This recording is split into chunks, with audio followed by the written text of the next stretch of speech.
फुजूल मोहतरम वजीर आला रेवंत रेड्डी ने एमजेन शिल्पाग्राम क्राफ्ट की नई सहूलत के इफ्तिताह में शिरकत की। अमरीका की सबसे बड़ी बायोटेक्नोलॉजी कंपनी एमजेन ने हैदराबाद में अपना नया टेक्नोलॉजी और इनोवेशन सेंटर कायम किया है। वजीर आला रेवंत रेड्डी और रियासती आईटी और इंडस्ट्रीज के वजीर डी श्रीधर बाबू ने हाई टेक सिटी के करीब एमजेन ऑफिस में इस इनोवेशन साइट का इफ्तिताह किया। इस मौके पर एमजेन के चेयरमैन और chief executive officer Robert A Bradway, अमरीका के consul general Larson, Amgen India के नुमाइंदा सिवुम और एमजेन इंडिया के मैनेजिंग डायरेक्टर नवीन गिलोपली भी मौजूद थे। इस तौसी मंसूबे के तहत एमजेन कंपनी इस साल 200 मिलियन अमरीकी डॉलर तकरीबन 1600 करोड़ रुपए की सरमायाकारी करेगी। मजीद सरमायाकारी के मंसूबे भी ज़ेर गौर हैं, जिससे बायोफार्मा सेक्टर में रोजगार के मौके फराहम किए जाएंगे। तेलंगाना में अपनी सरगर्मियां बढ़ाते हुए एमजेन अद्वियात की तहकीक और तरक्की के साथ साथ डिजिटल टेक्नोलॉजी, मसनूई ज़हानत, एआई और डेटा साइंस में भी पेशरफ्त to scientific innovation, transforming lives through research, innovation, invention in medicines and biotechnology. At the time, I had called our partnership a great breakthrough. At the time, with the coming of Amgen to Hyderabad, our position as a hub of innovation and technology in biotech and life sciences has become stronger.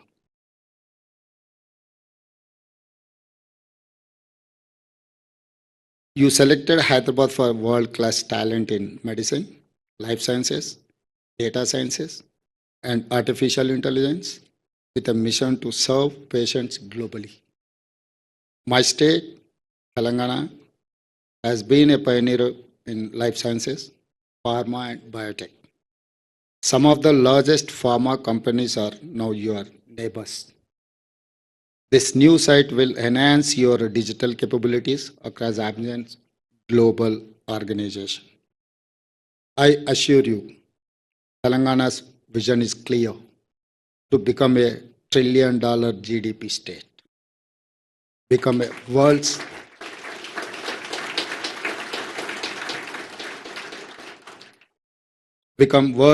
China +1 destination, and transform Hyderabad very quickly into one of the world's greatest cities.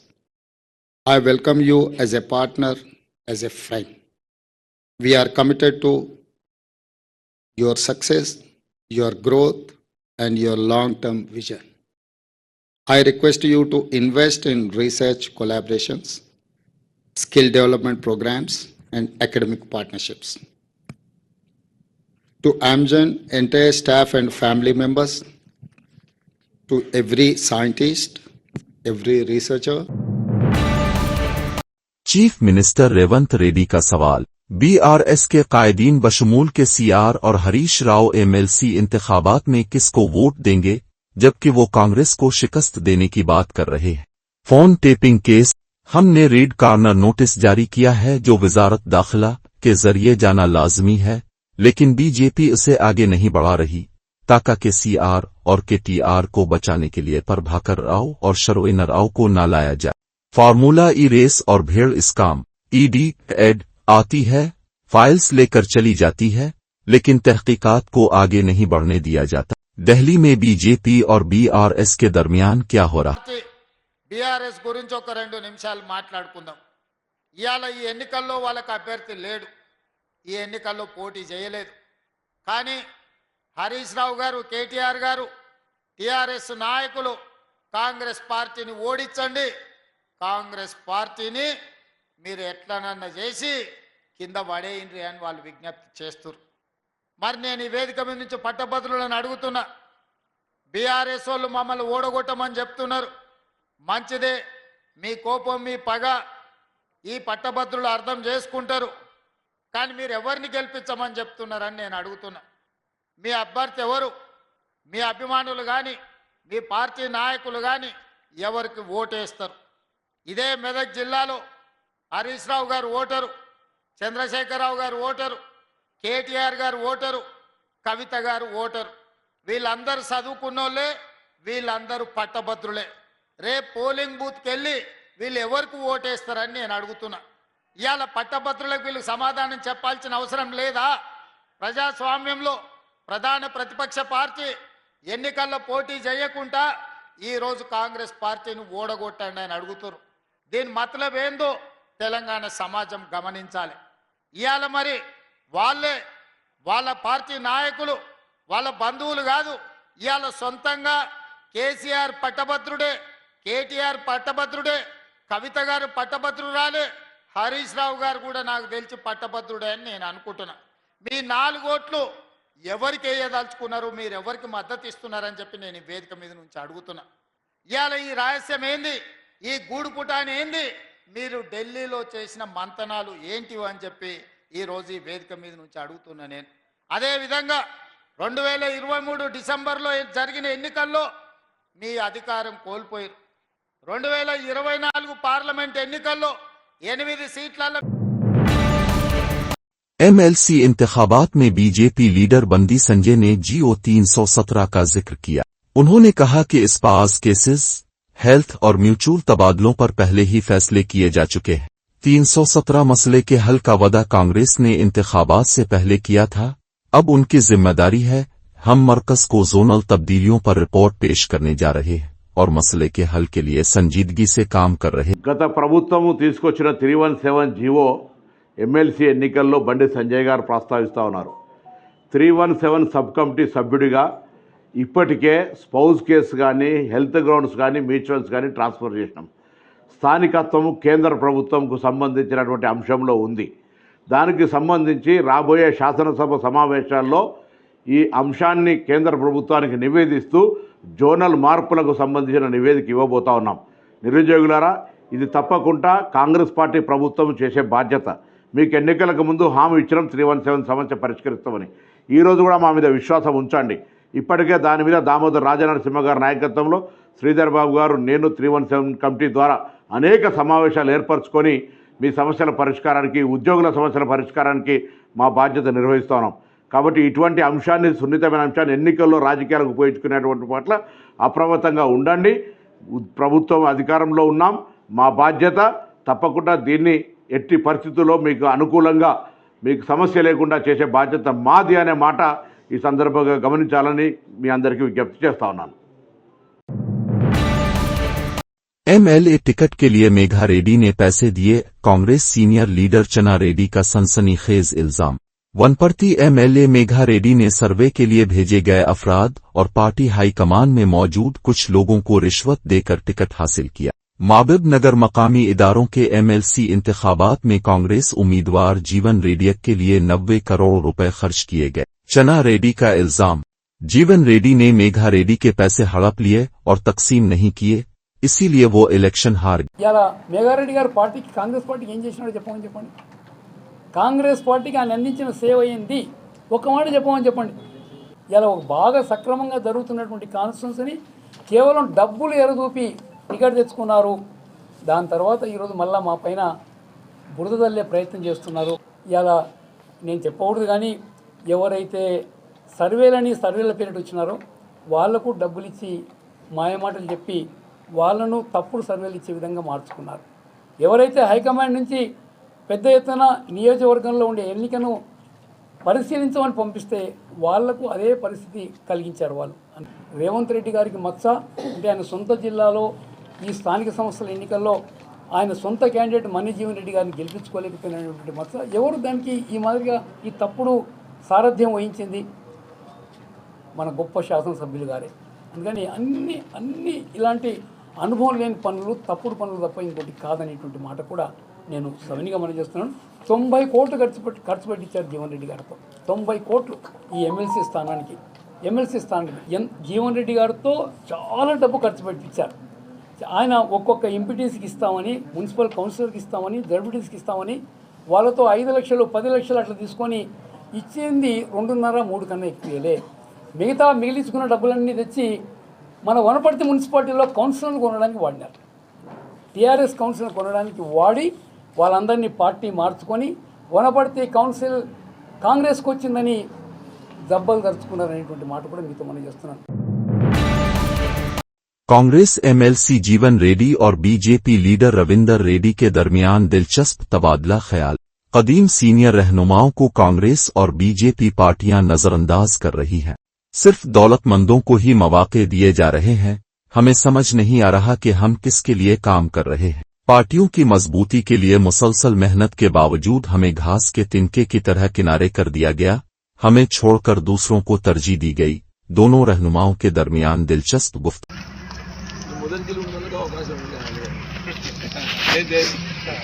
మాది కట్టిన మీది కట్టిన ఇతర సమానం ఎవరి కోసం చెప్తున్నారంటే ఎవరికి అర్థం కాదు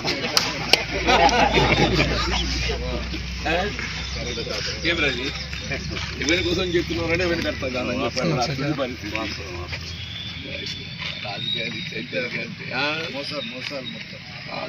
పరిస్థితి ఇప్పుడు మన జీవితకాలం పార్టీ అని చెప్పని ఒక సిద్ధాంతం కొరకు లేకుంటే ఒక ఆలోచన విధానంతో కొనసాగుతుంటే చివరికి వచ్చే వరకల్లా మీ దగ్గర ఏముందిరా అని చెప్పారంటే త్యాగం చేసేది మీ దగ్గర ఏముందిరా అని చెప్పారంటే ఏం చెప్తాను చెప్పేది.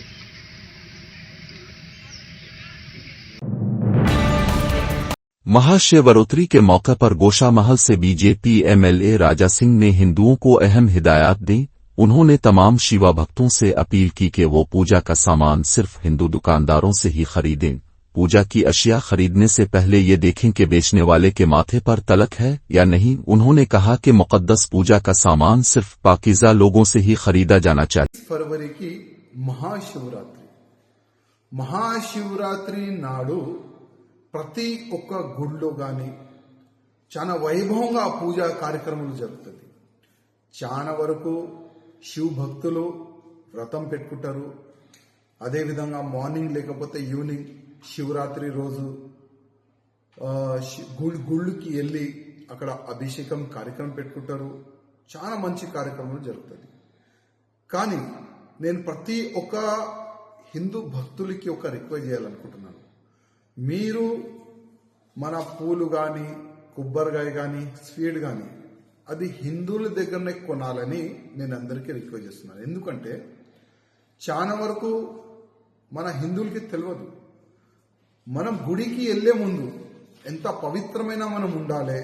మనమైతే ఉంటాం, స్నానం చేస్తాం, మంచి భక్తి భావనతోని మనం ఉంటాం. కానీ మనం ఆ పూజా సామాన్ ఉంటుంది కదా, ఆ పూజా సామాగ్రి అది మంచిగా ఉందా, అది క్లీన్ ఉందా లేదా, దానిపైన మనం దృష్టి పెట్టాం.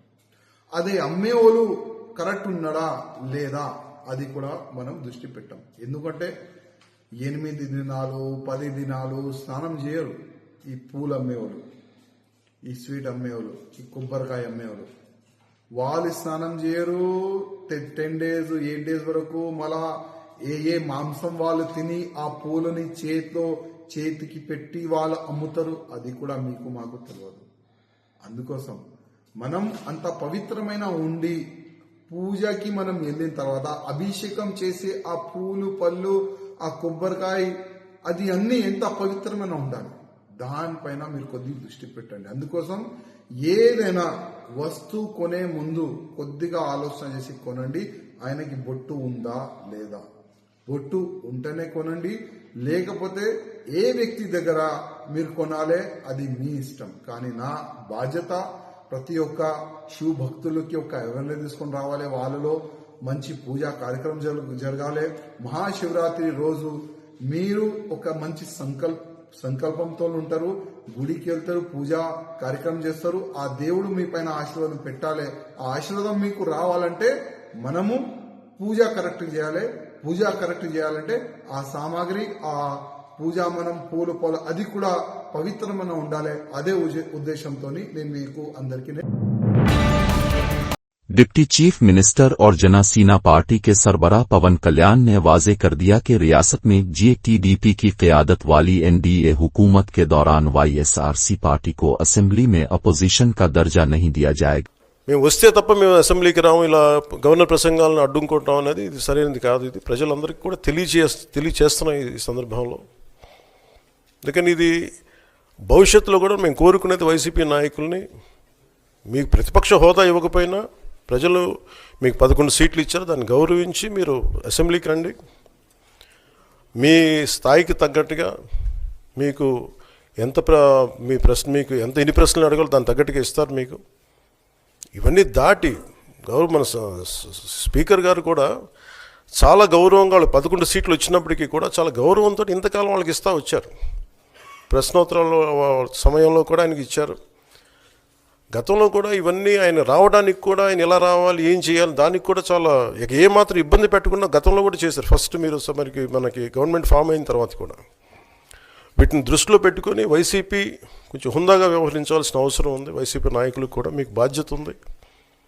గవర్నర్ గారి ప్రసంగాన్ని మీరు ఆ విధంగా మీరు ప్రశాంతంగా విని దాన్ని వచ్చే జరుగుతున్న సమావేశాల్లో మీరు దాని లోటుపాట్లు మీరు చెప్తే బాగుంటుంది తప్ప ఇలా కూర్చోబెట్టి అరుపులు కేకలు ఇది సమంజసంగా లేదు. అంటే అర్ధాంతరంగా ప్రతిదానికి అసెంబ్లీలోకి రాగానే గొడవ పెట్టుకోవాలి, దేన్నైనా విభేదించాలనేది ఇది చాలా లో లెవెల్ ఆలోచన విధానం, లో లెవెల్ స్ట్రాటజీ. అది ప్లీజ్ మీరు అప్గ్రేడ్ అవ్వండి, మీరు అప్లిఫ్ట్ చేసుకోండి, మీరు కూర్చోబెట్టి డెమోక్రటిక్ ప్రాసెస్కి గౌరవం ఇవ్వండి. మనస్ఫూర్తిగా వైసీపీ నాయకులకి ఇది నా విన్నపం, నా విజ్ఞాపన. This what I would like to say. And నిజంగా కావాలి అంటే మీరు ఈ 5 సంవత్సరాల్లో మీరు ప్రతిపక్ష హోదా మీకు రాదు. అది మీరు మెంటల్గా ప్రిపేర్ అయిపోండి. 11 సీట్లతోటి మీకు ప్రతిపక్ష హోదా ఇవ్వబడదు.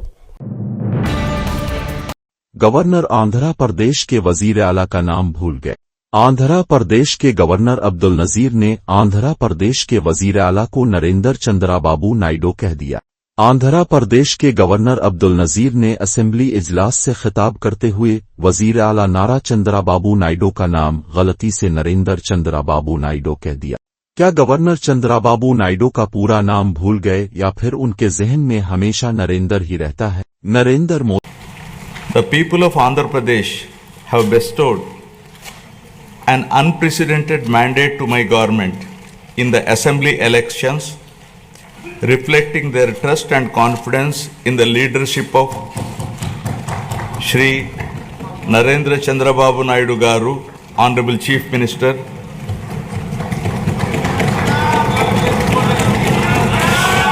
Shri Pawan Kalyan Garu, Honorable Deputy Chief Minister, and the complete support of Shri Narendra Modi Garu, Honorable Prime Minister of India, and the coalition of NDA government. Andhra Pradesh में स्कूल के अमले ने तलबा से खाना पकाने का काम करवाया। नीलोर अलिफादीगिरी मंडल के गंडेपालम स्कूल में 9वीं जमात के तलबा के लिए स्कूल के अमले ने सुबह 3 बजे दूसरे तलबा से रोटियां बनवाई।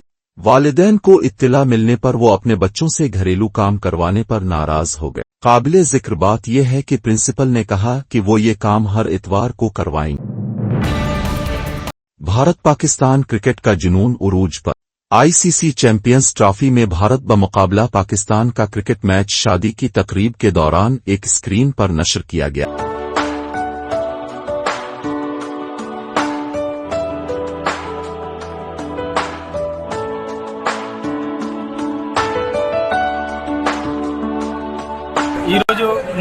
మా ఫ్రెండ్ పెళ్లి సందర్భంగా ఇదే రోజు ఇండియా పాకిస్తాన్ మ్యాచ్ ఉండడం వలన మేమందరం కూడా ఈ పెళ్లికి వచ్చినటువంటి మా ఫ్రెండ్స్ అందరం కలిసి మా ఫ్రెండ్ పెట్టినటువంటి కెమెరా ఏదైతే ఉన్నదో అదే పెళ్లికి లైవ్లో ఇక్కడ స్క్రీన్ పెట్టి మేమందరం కూడా మా ఫ్రెండ్స్ అందరం మ్యాచ్ చూడడం మాకు చాలా సంతోషకరంగా అనిపిస్తున్నది. మా ఫ్రెండ్ పెళ్లి కూడా పక్కకే ఉండి మా ఫ్రెండ్ పెళ్లిని మిస్ అవుతలేము, ఇటు మన ఇండియా పాకిస్తాన్ మ్యాచ్ కూడా మిస్ అవుతలేమని మేము కోరుకుంటూ ఈ లైవ్ మాకు ఇక్కడ దొరకడం చాలా సంతోషకరంగా ఉన్నది. करीमनगर जिला में यूरिया की कमी पर किसानों की मुश्किलात। थीमापुर मंडल के नस्तूलापुर गांव में किसानों ने यूरिया की कमी के बाइस प्राइमरी एग्रीकल्चर सोसाइटी में अपनी चप्पलें लाइनों में रखी। इसके बाद हुक्काम पहुंचे और यूरिया के बैग किसानों को फराहम किए। ताहम सिर्फ कुछ किसानों को ही यूरिया के बैग मिल सके, जिसकी वजह से बाकी किसान मायूस होकर वापस लौट गए। किसानों का कहना है कि यूरिया की कमी की वजह से उनकी फसलों को शदीद नुकसान हो रहा है और वो हुकूमत से जल्द यूरिया की फराहमी की दरख्वास्त कर रही। नामपली में शांत्यंगर नाइस अस्पताल के सामने वाक़े एक रिहायशी इमारत के नीचे फर्निशिंग की दुकान में आग लग गई। आग शॉर्ट सर्किट की वजह से लगी। मकामी अफराद ने फौरी तौर पर फायर ब्रिगेड को इत्तला दी, जिस पर फायर एहलकार मौके पर पहुंच गए और आग पर काबू पा लिया। खुशकिस्मती से किसी जानी नुकसान की इत्तला नहीं मिली।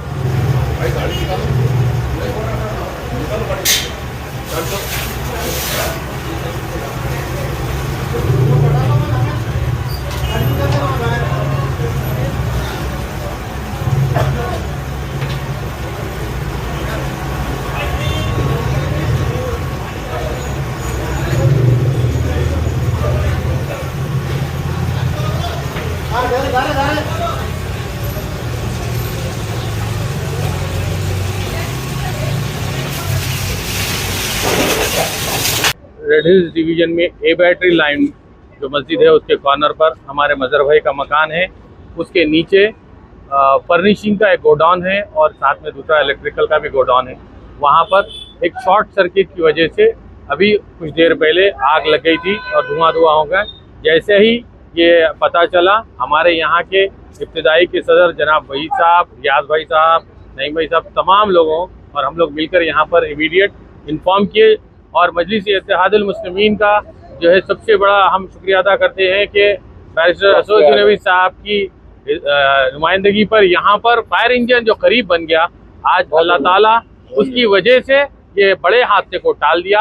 हाँ, यकीनन यहाँ पर हमारे भाई जो रीगल फर्निशिंग का काम करते हैं वहाँ पर उनको नुकसान हुआ, मगर जान का कोई नुकसान नहीं हुआ और फायर इंजन वक्त पर पहुँचने की वजह से वो पूरा आग को काबू पा लिया गया। अल्हम्दुलिल्लाह, अल्लाह का शुक्र है, किसी के जान का कोई नुकसान नहीं हुआ। माल का यकीनन हुआ, पर कितना हुआ क्या हुआ वो अभी फिल वक्त बता नहीं सकते। और तमाम यहाँ के मोहल्ले वालों का और इब्तिदाई का, रियाज भाई का, तमाम का जो है बहुत बहुत शुक्रिया और ख़ास तौर पर क़ियादत का शुक्रिया कि माजिद हुसैन साहब जैसे ही आते यहाँ पर एमएलए इलेक्ट हुए, उन्होंने फॉलो अप कर इमीडिएट यहाँ पर फायर इंजन का इंतजाम किया था। बहुत बहुत शुक्रिया।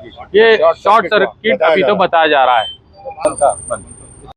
ऑफिस बंद था, मैं ओनर हूँ यहाँ का। ऑफिस में जैसे बिल्डिंग का ओनर हूँ, यहाँ पर जैसे ही आग लगी, धुआं निकला, मोहल्ले के सारे लोग आके जो है फायर ब्रिगेड भी आ गया, बहुत बहुत ताउन करिए वो लोग। अब अल्हम्दुलिल्लाह जानी नुकसान कुछ नहीं हुआ, लेकिन अल्लाह का फजल है कि वक्त पूरी आग नहीं लग सकी, ऊपर के फ्लोर तक भी नहीं गया। सब मिलकर यहाँ पे कोऑपरेट करके बुझा दिए। अब तक अल्हम्दुलिल्लाह कोई खास बात नहीं है। आपके टेनेंट के पास टेनेंस है, दोनों भी मेरे टेनेंस है। उधर उनका गोदाम है, पता नहीं वो लॉक खुला था उनका, अंदर जो है लाइट वगैरह थी, पता नहीं कौन थे, चले गए वो। यहाँ पर जो नहीं थे, आपका ऑपरेशन हुआ। ये ऑफिस के ओनर है बेचारे, इनका काफी बड़ा लॉस हुआ, लेकिन अल्हम्दुलिल्लाह कोई जानी नुकसान नहीं हुआ। बहुत बहुत। कोकटपली के प्रशांति नगर में आतिशज़दगी का वाकया। काविकटपली के प्रशांति नगर में एक पेपर प्लेट बनाने वाली फैक्ट्री में आग भड़क उठी। 2 फायर इंजन फौरी तौर पर मौके पर पहुंच गए और आग पर काबू पाने की कोशिश कर रहे हैं, ताहम आग ताहाल बेकाबू है। मजीद तफसीलात का इंतजार है।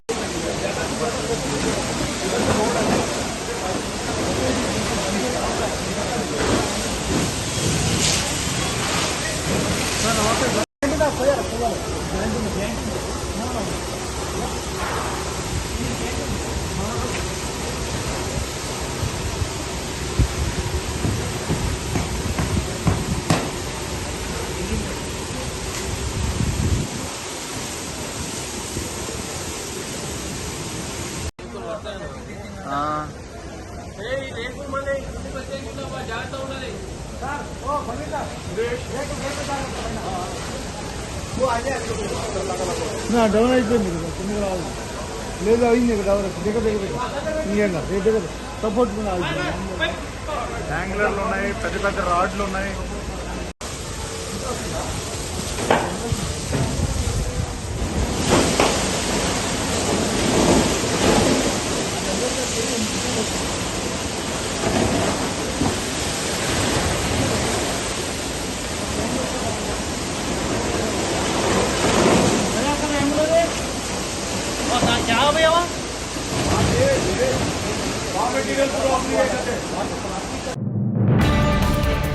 गिंडल-अपूचमपली अपैरल एक्सपोर्ट पार्क में शदीद आग भड़क उठी। मीरजल के गिंडल-अपूचमपली में वाक़े अपैरल एक्सपोर्ट पार्क के केमिकल गोदाम में जबरदस्त आग लग गई। शोले आसमान को छू रहे हैं, जबकि फायर ब्रिगेड के अमले आग पर काबू पाने की जिदोजहद कर रहे हैं। खुशकिस्मती से किसी जानी नुकसान की इत्तला नहीं मिली।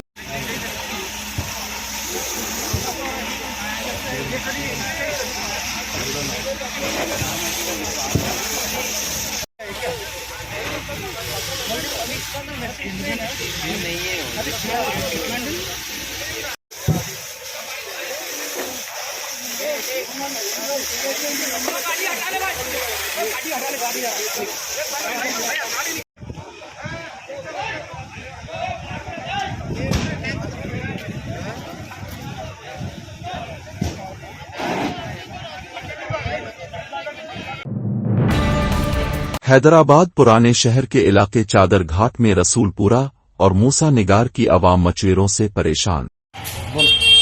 मूसा नगर, विनायका विधि, रसूलपुरा और मच्छर से तो मुंह नहीं खोल सक रहे। मच्छर होता होगा, मच्छर की गाड़ी आ रही नहीं। फिर ये क्या किस्सा है मच्छरों का? ये गाड़ी भी नहीं आ रही और रास्ता इधर से रास्ता भी बंद है, फिर गाड़ियां भी नहीं आ रही और मुंह खोल नहीं सक रहे मच्छर से। फिर ये नटक भर गई चुंगे से। फिर क्या करते आप लोग? आप देख सकते हैं मुंह में मच्छर जा रहा, देखो आप ठहर के बात करो। मच्छर कैसा जा रहा, ठहरे तो मुंह में चले जा रहा मच्छर। దోమలు బాగా సార్ ఇక్కడ నోట్లో పోతున్నాయి, మాట్లాడి కూడా లేదు, మాట్లాడక రాకొచ్చింది. ఇక్కడ ఎక్కడ ఉంటారు మీరు? మూసానగర్, రసూల్పురా. जरा तंदुरा जोनी सर। वजीर आला के दफ्तर से बाबा साहेब और भगत सिंह की तस्वीर हटाई गई, अपोजिशन का इजहार नाराजगी। अक्षी ने कहा कि बीजेपी की दलित मुखालिफ जहनियत सभी को मालूम है, आज उसने अपनी असल जहनियत का सबूत मुल्क के सामने रख दिया। वजीर आला के दफ्तर से बाबा साहेब और भगत सिंह की तस्वीर हटा दी गई। दिल्ली में आज से असेंबली इजलास शुरू हो गया। इस दरमियान ऐवान में हिज़्ब इख्तिलाफ की कायद और साबिक वजीर आला अक्षी ने बीजेपी हुकूमत पर संगीन इल्जाम आयद किया है। उन्होंने दावा किया है कि असेंबली में वजीर आला दफ्तर से बाबा साहेब और भगत सिंह की तस्वीर हटा दी गई है। आईप ने इस अमल के लिए बीजेपी के तई सख्त नाराजगी जाहिर की है और इसे दलित मुखालिफ पार्टी करार दी। सदन का पहला दिन था और पहले दिन हंगामा देखने को मिला। जो मुद्दा आपने पुटअप किया, वो कह रहे हैं कि बधाई प्रस्ताव चल रहा था, उसके बीच में आप लोग ये मुद्दा। देखिए, ये बहुत शर्म की बात है कि भारतीय जनता पार्टी ने मुख्यमंत्री कार्यालय से बाबा साहब भीमराव अम्बेडकर की, शहीद आज़म भगत सिंह की तस्वीरें हटा दी हैं और उनकी जगह प्रधानमंत्री नरेंद्र मोदी जी की फोटो लगा दी है। क्या भारतीय जनता पार्टी को लगता है कि प्रधानमंत्री नरेंद्र मोदी जी बाबा साहब भीमराव अम्बेडकर से बड़े हैं? क्या भारतीय जनता पार्टी को लगता है कि प्रधानमंत्री नरेंद्र मोदी जी शहीद आज़म भगत सिंह से बड़े हैं? क्या उनको ऐसा अहंकार हो गया है?